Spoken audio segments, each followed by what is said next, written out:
All right, welcome to the show. I'm Jason Whitlock. Colin Cowherd is in Miami for the All-Star game. In his place, we're joined today by the president of the UFC, Dana White, and by a couple of fight fans, Super Bowl champion Eric Davis, Chris Broussard, our NBA analyst. Let's start with one of the most anticipated events of the year, the fight between Floyd Mayweather and Conor McGregor, who kick off a 4-city international press tour tomorrow right here in Los Angeles. You can catch all of the press conferences live on FS2 this week. You can also catch the weigh-ins and post-fight show here on FS1 and the pre-fight show and prelims on Fox. Now, Dana, in a press conference for the big fight, they're usually entertaining, but you said this tour will be an absolute S show. You can say the S word. I probably can't. Shanks is probably watching. I'll get in trouble. But are you worried at all that the circus could overshadow and perhaps diminish the fight game in any way? No, this thing is what it is. And yes, so the press asked me on Saturday, you know, what's the press conference going to be like? And I said, it's going to be an absolute show. Thank you for saying these guys are, you know, there's going to start with a rap act, and then there was going to be a lot of speeches and things like this. If you ever watched the way that I do a press conference, I literally roll out, thanks for coming, Los Angeles, good to have you here. Who has the first question? Let's get this thing going. Because at the end of the day, in my opinion, it's all about the media asking questions. That's what we're there to do. But, you know, there's a lot of ego. A lot of ego involved in these press conferences that were going on here. So we'll see how this thing plays out. We've seen Conor in these press conferences almost getting into fights with the opponents. How often does he get in an opponent's head and it affect the fight in MMA? And do you think he can do that to Mayweather? I think, you know, Mayweather is very, very poised and controlled, and, you know, Mayweather's a really smart guy. As I got into this deal, he's surrounded by a lot of smart people too, which made it much easier to get the deal done than I thought it would. You know, I deal with a lot of people who think they're smart, but they're not, and that makes it a lot harder. I gotta say, I'm a little surprised you're talking positively. Yeah, no, listen, I always respected Floyd. Floyd and I have had our moments in the public, you know, here and there, but I've always respected Floyd. And Al Heyman is a very, very smart guy. Very smart guy. It was actually a pleasure doing business with him. And and you know, but Conor is a madman. You know, Conor is a madman. Conor is very, you know, he's going to let Floyd know, you know, what he's going to do and how he's going to do it. And everybody's been saying to me this whole time, do you think that Conor can really beat Floyd Mayweather? Pacquiao just got beat by a school teacher. Okay? So yeah, I think that you really do? Okay, that's where I was going to go. I was judges that beat Pacquiao. Yeah, Pacquiao won, but I agree. I agree with that too. But you know what? He won. But Pacquiao did not win. Having your, you know, coming from a boxing background and understanding the training and what it takes to go in and have to fight Mayweather, you've seen the McGregor tape that he's putting out there, the way he's been training. Do you really think he has a realistic chance? I stopped doubting Conor McGregor a long time ago because we brought this kid in. We felt that he, I said, listen, I told my partner, Lorenzo Fertitta, at the time, I said, I don't know if this kid can fight, but if he can even throw a punch, he's going to be a huge superstar. Obviously, he can fight, and obviously, he can throw a punch. On the world tour for Jose Aldo, Conor McGregor, McGregor was saying, I will finish this guy in the first round. This is the greatest 145-pounder ever, the only 145-pound champion ever in UFC history. Conor knocked him out in 13 seconds. So last night, I landed at LAX, and Conor landed at the same time from Ireland. We both landed at the same time. And I was waiting for him to get out of the plane. He gets off. Flight from Ireland, looks like he just walked out, was just fitted at Armani, walks off the plane, you know, everything's, you know, and he says, I will knock this man out within 4 rounds. You launched the UFC. You launched the UFC, and it's an unbelievable journey what the UFC has become. Is it a good thing, a bad thing? Did you ever imagine the biggest event you might be associated with isn't a MMA fight, it's a boxing match with the undefeated Floyd Mayweather? Did you ever imagine in your wildest dreams that this is where the UFC would land? No, of course not. But unlike other promoters out there who like to go around and on everybody else's fights, I think this is good for combat sports. I think this is a good fight for combat sports. Other people out there, Oscar De La Hoya, are saying that this thing will be bad for boxing. Yet, he wanted to do Canelo versus McGregor. Let's put that out there. This is great for combat sports. It's like when Floyd and Manny had that huge fight and pulled that massive number. I look at that, first of all, you look at it and you go, good for them, number one. Number two, that shows me the bar. That shows me where the bar can be set with the right fight at the right place at the right time. Lee, hold on. You know the history of combat sports. A lot of it has been based on the racial dynamic, black versus white. Let's speak appropriately, honestly, transparently. This fight, if it were two white guys or two black guys, could it happen? Could it be a big deal? I'm going to tell you something right now. So do you remember when Jerry Cooney was fighting Larry Holmes? Absolutely. And everybody was calling Jerry Cooney the Great White Hype. Yep. Yes. Not true. What it was the Irish thing. The Irish thing is so big. And me and my partner Lorenzo, when we first met Conor McGregor, and we felt it with him. We felt that energy and that buzz with him within the Irish community. If you look at Boston, New York, Chicago, and many other, Kansas City and San Francisco and all these different countries, Savannah, Georgia, places you would never imagine where these huge St. Patrick's Day parades happen. Even when we went up with Conor up, and that's why we added Toronto in, because I told Heyman and Mayweather, I said, you can't believe how many Irish are in Canada too. It's the Irish thing. The Irish thing is big. And yes, you have an African-American who is arguably the greatest of all time against an off-the-charts, charismatic, incredibly hard-punching Irish fighter. It's huge. All right, you guys, let's say you break the bank financially, which it looks like you're going to. Could you ever see so much money being made that Floyd would agree to a rematch in the octagon? Well, here's two things. When we were talking earlier about when you guys were both saying, do you believe he can do it? Do you believe he can do it? How he's training in boxing, this is a fight. When two men get in there and they start throwing punches, anything is possible. Floyd will be 41 years old this year. Conor McGregor is 28. Conor McGregor is a southpaw. Floyd, if there is a kink in that armor, southpaws have been it. Conor McGregor hits like a truck. Floyd Mayweather does not. So anything is possible in this fight. Before we talk about a rematch or any of that kind of crazy stuff, we got to see how this fight plays out. What kind of a fight is it? Am I saying that this is going to be the greatest boxing match in the history of the world? I am not. You just hear the cat. It might be a tango. Two men. It might be a two square men are dance. going in, and they're going to fight, and we'll see what happens. Like Pacquiao, no, he is not getting in the octagon. No, I'll answer for you. he That's won't not do that. happening. Oh, did you ask me that? No, I didn't hear that. No. He will not. Listen, when this thing first started, I said, I'll tell you what. First round will be boxing. Second round, he'll only be able to kick and use elbows. They don't want nothing to do with that. If you're a NASCAR fan, there's a new podcast for you to subscribe to.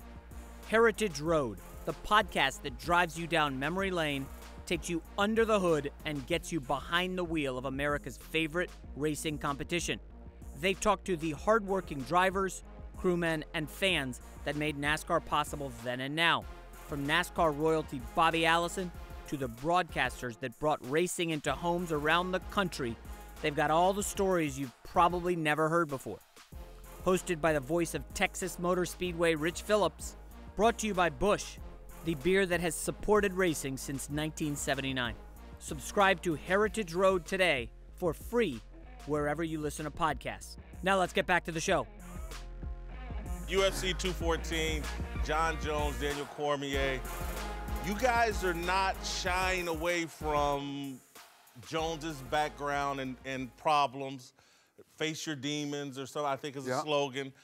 Can John Jones still be the face of UFC? So the public, especially in the fight game, but I think in any sports, I think that the public is very forgiving. If you come back and you redeem yourself and you do the right things And I do think it's possible for Jon Jones, too. The question is, can Jon Jones overcome his demons, and can he come back and be the talent that he was? And many people calling him possibly the greatest talent to ever set foot in the octagon. Have you spent much time with him recently and to kind of get where he's at, where his mind is at and things like that? Jon Jones and I have not spoken since the last time he pulled out of the fight and all that stuff happened. We have not spoken. I've been very public and very vocal about how I felt about it. Listen, if you look at all those things that led up to that, every one of those court appearances, I was there. I flew down to Albuquerque with my partner. We sat in court. We've supported him his entire career since the day he started in this sport, and he and I have not spoke since.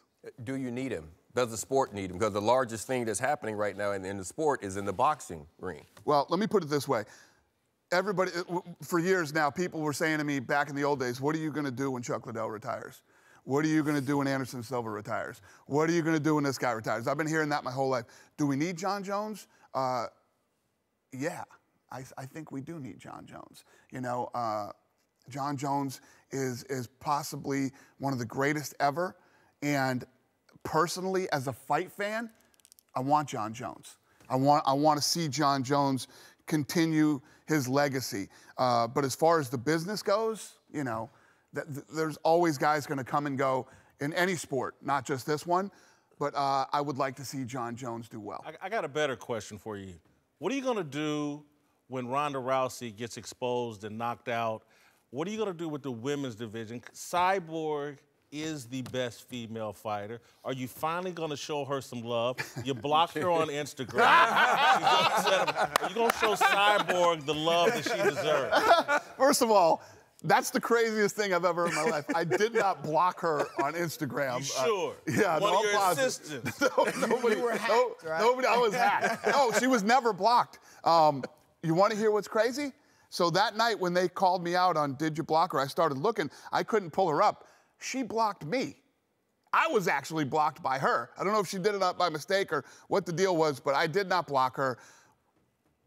There are a lot of things that have been, that we haven't done exactly the right way when it comes to Cyborg. Thank you. I admit it. And yes, she's fighting in Anaheim on the Jon Jones Cormier card. We are showing her love, and hopefully we can get this relationship fixed with her. All right, and you apparently. Dana White Tuesday Night Contender Series. That's starting where? How? What is this? It starts tomorrow night on UFC Fight Pass. Lately, I've been traveling out on the road, going out and looking at all the young up-and-coming talent. I love it. So we're going to actually do it in the Ultimate Fighter gym. No fans, no crates. It's one of the coolest places to watch a fight, and it starts tomorrow night, and I'm pumped about it. We're actually, so I've been friends with Snoop for a long time. I'm sure you guys know him too. One of the greatest human beings ever, and he's always wanted to. He's like, always telling me he wants to commentate fights. One of the hardest jobs ever to commentate fights. So on this, you can opt in to listen to Snoop. Snoop will be calling the fights there too. So you can opt in to listen. It's called Snoopcast. Yeah, so it's cool to work with him too. It'll be fun. Dana, thank you so much for doing this. Thanks for coming by. Thanks for showing Cyborg some love finally. I love the way Travis Brown's lost 4 in a row ever since Ronda Rousey lost. Maybe relationships aren't good for UFC. Yeah, it might be true. All right, welcome back. Eric Davis and Chris Broussard are back. We're joined now by Fox NFL analyst Greg Jennings. Let's move to James Harden, who just signed a massive $228 million contract extension, making him the highest paid player in NBA history this past week. NFL players have had some strong reactions to the recent spate of NBA mega deals. Now former defensive lineman Terrence Knighton, Pot Roast, has added his voice to the conversation, tweeting, quote, Aaron Rodgers should be making more than James Harden. Look, man, teachers should be making more than all of us. Teachers should be making more than NFL and NBA players. Agreed. My mother, for putting up with me for 50 years, should make more than anybody in the world. Then I should be getting a raise. Keep going. And so Terrence has to, and NFL players are going to have to accept they chose the football profession. 53-man rosters, big coaching staffs, big executive and front office staffs, and all of that. They play 16 games a year. He's got to understand the lane he's in and quit comparing himself to James Harden. They're trying to feed 53 guys in the NFL, and teams are feeding 12 to 15 guys in the NBA. See, for me, that's the biggest difference right there. In the league, you're dealing with a 53-man roster, 61 if you add all the practice squad guys. But should they stop complaining? Absolutely not. Put the pressure on your sport, your organization, your PA, the NFL PA, to represent you in a manner to where you get what you deserve and what you negotiate. I like how you put that. Another thing for me is, it's not going to happen until one of these quarterbacks in this league stands up and says, you know what, I'm going for a fully guaranteed deal. It's not going to be the mega buster number. It's going to be a 3-year, 4-year, $65, $70 million. Brady already did that. Guaranteed, but they need more to do it to where all these contracts now become guaranteed. That's the issue. Now, but you said, I agree with a lot that you're saying, but you said they should continue to make noise. No, you can't make noise because you can't win this in public opinion. In the court of public opinion, you know, you're in total agreement, but you cannot get the guy at that's the cashier at the supermarket I believe to you can. say that this guy deserves more money when he's making millions of dollars. You can't look at. I don't agree. You can't look at Aaron Rodgers. Athletes to athletes. They're not comparing them to school teachers, with all due respect. No. They're saying the average person. NFL makes more than twice as much of Absolutely. money as the NBA. It's not even close. I get what you're saying, but how are you going to get some?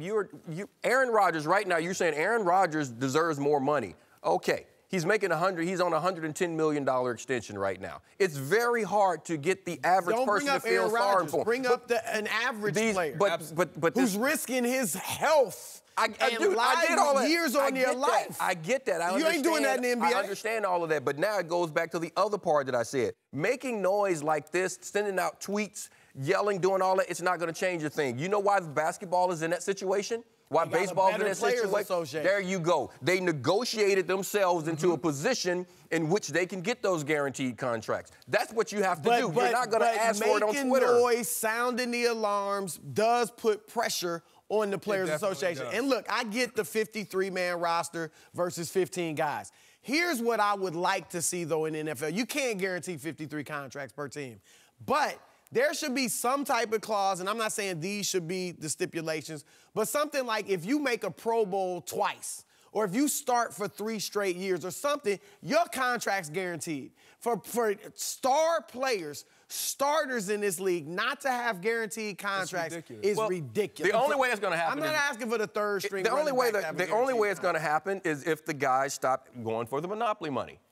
You're just going to have to take less money. It is not monopoly money. The NBA is monopoly money. Hold on. In the NFL, it's monopoly money. No, he's making a different point, Chris. In the NFL, it's monopoly money. In the NFL, the only thing, as you say, you're guaranteed money. I had this conversation with Von Miller when your bonus, when Von Miller was coming out, and I asked Von this, because right now we saw the contract that he signed. He signed a $140-something million contract. I said, Von, would you, instead of doing it, he was wanting his $70 million. I said, how about instead of getting all that on the back end, real money, go in and say, give me $90 million guaranteed. Guaranteed. That's what has to happen. That would be better. Instead of having the monopoly money where they can cut you. That's what has to happen. I agree. I want to jump in and just make one point, Chris. Having covered the NFL my entire career and then in Kansas City, I agree with Eric's point about when you deal with the average season ticket holder in the NFL, they're not hearing this. Because you would be shocked. The NBA is it's corporate and elitist. The bread and butter guys in the NFL season ticket base, the guys they're out in the parking lot tailgating, these guys are working class who, instead of having a second car or going on some vacation, their entertainment money is set aside. We're going to tailgate 8 times a year. True. We're going to go to these games. And they're just not somebody that's making $100 million and they mad because they're not making James Harden $200 million. I get it. All I'm saying is I think average people they may not feel sorry for NFL players, But they are looking at it saying, my gosh, how are the NBA players getting that much more? For me, it's the issue started. The CBA that's currently in place right now, it's the players' fault because they agreed to that CBA. I was there when we agreed to it. Foolish, because what guys were doing, they were worried about the young guy coming in, getting all this money and hadn't proven himself. Forget that. When it's your turn, they set the bar. Stop worrying. That's the problem with so many of these young guys. They're constantly worried about what you're making and you're making and you're making. Just wait your turn and you'll be up. That's what these NBA guys are doing. They're just waiting their turn. You don't hear them complaining. They're saying, good job. Keep going. To Las Vegas, where Lonzo Ball had an up-and-down opening weekend in the NBA Summer League. The most hyped rookie in years was horrible in his debut on Friday, shooting just 2 for 15. But Lonzo came back on Saturday, posting a triple-double and putting on a show with his passing. All right, Lonzo's not going to play tonight. He's being held out, I think, soreness in the groin area or something like that. He's not going to play. The first 2 games, he's already rested. They already rested. Summer League. They really are. This is rest. They're getting ready for the NBA. Listen, I would be apprehensive if I were, because I think the question is, were you encouraged by what you saw in these first 2 games? I would be apprehensive. I think his shot is going to be a problem. I think he's, made 2 of 16 three-pointers. His shooting percentage is not that good. He looked like a tall Rajon Rondo to me. And I don't mean that Rajon Rondo was a very good player and a very effective player on some good Boston teams, but all the hype, I'm a little bit apprehensive about, are we going to see his jersey in the rafters or whatever? I would be apprehensive based off of what I saw these first 2 games. What I saw was a guy that was learning to play that first game. I think it was one of the few times he's been on the floor where he realized he wasn't the best person on the floor. And because Brandon Ingram looked clearly like the best player out there and what he was doing in that first game. And I think Lonzo was out trying to push and do all these things. All the hype has said he's this great passer. He's doing all these things. He'd go all the way to the rack and try to make this great pass instead of just playing the game. I think that in the next game he came out and I think, okay, now I'm going to facilitate. I'm going to do what I am accustomed to doing. I'm going to let these other really good ball players around me do their thing. And I think that's more of the guy that you're going to see moving on. I don't think he is going to be that guy that's going to take over a game with his shot. Rondo. No, I think he'll be a better scorer, but I don't think he's going to be able to take over the game with his shot. But I think he is going to be so involved in the game that what you saw in that second one, it is going to be more of that, where it's going to be contagious and the other guys will play better. I get where you're going with Rondo, but here's the difference. Because, they're not going to take over the game scoring. They're great assist guys. But here is the difference. Rondo over-dribbled. And that was a complaint about him from other teammates. Like, he would dribble, so he gets the assist, so somebody else doesn't get it. Stat padding. Whether it's true or not, that's what players said, and he did over-dribble. Lonzo is pushed. The difference between him and most other point guards is he will pass ahead. And guys are going to love playing with him. And the thing is, if he becomes a star, which I think he can, Brandon Ingram's going to be, I think he's going to be a star.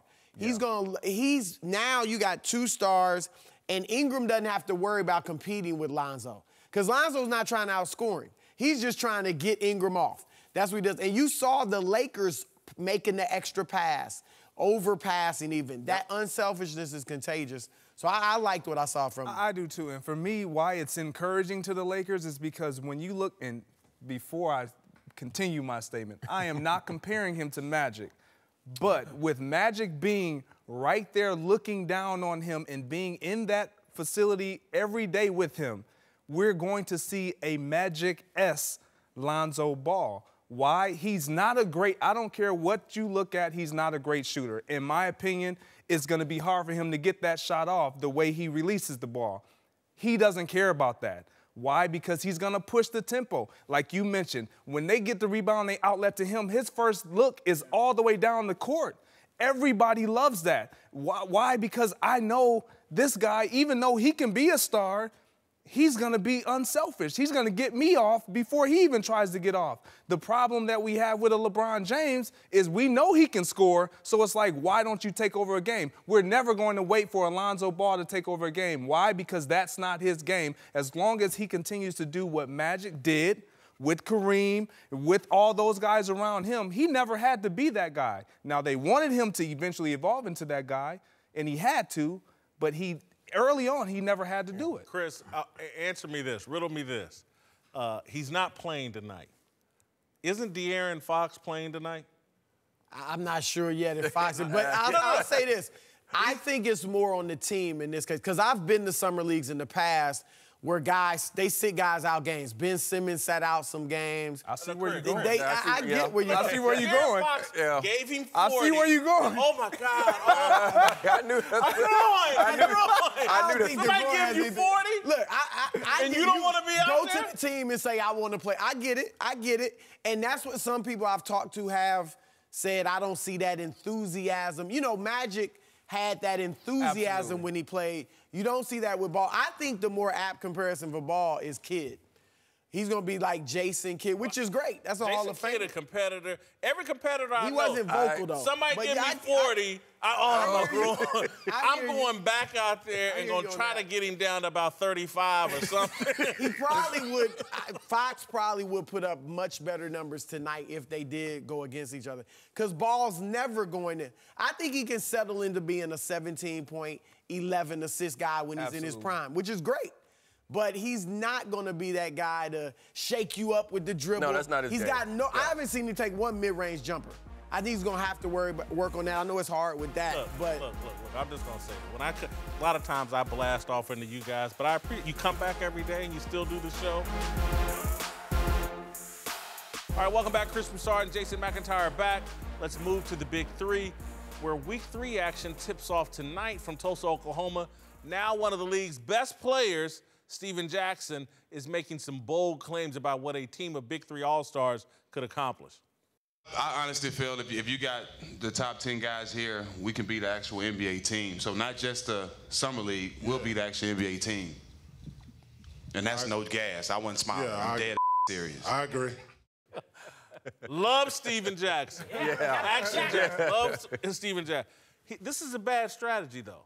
It's not the right play. This is 3-on-3 half-court basketball. This has nothing to do with the NBA. We don't need analogies to NBA players. This would be like women's tennis comparing itself to men's tennis. It's two different sports. You know, the much harder serves in men's, shorter volleys, longer volleys in women's, softer serve. It's an enjoyable product, and so it's not about whether these guys can compete against NBA players.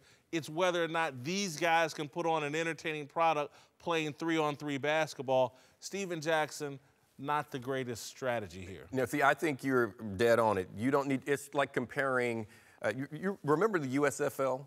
Yeah. That failed, and XFL football, that failed. Why? Because they compared themselves to a sport that everyone's accustomed to seeing. You know how the NFL is played. You see the best athletes play it. So now when you start comparing yourself to them, the product doesn't look the same. Arena football, it's around, it works. Why? Completely different game. They don't try to make the rules like it. They don't play it like regular football. It's a different game.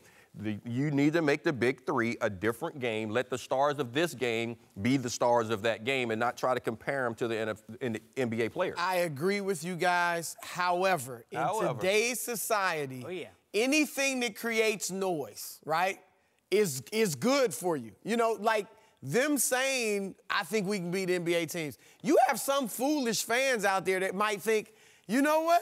AI, Chauncey, they might. Wait, have you seen that Nets roster, Chris? Come on. I mean, I love Jack like we all do. There is no way they could compete. I think the appropriate question was the Summer League team. Could they be the Summer League team? And they might beat them in intelligence and basketball IQ, but an NBA team, come on, they were running them off. We can beat a Summer League team. That's not buzzy enough to get on shows like this. I got to take you guys back over a decade when I started the blog, The Big Lead. You know what we did right out of the gate? We swung up at the media, at the big boys. I think you guys were at ESPN at the time. Yeah, you might have remembered it a little bit. But that's how you get traction. You create some buzz and generate some interest and, get some headway going, and all of a sudden, wow, people are talking about you. I actually believe, Chris, I would watch that in a heartbeat. It would be over in It would 5 probably minutes. be over. Yes, you're right. The game never needs to happen. Don't tell me you wouldn't watch it. That would July. destroy the big three. No, it's a 3-on-3 league. I love your arena league analogy. It's a different sport, a different discipline. Stay there. That's a terrific product. All right, remember to check out the Big Three action tonight at 8 Eastern right here on FS1.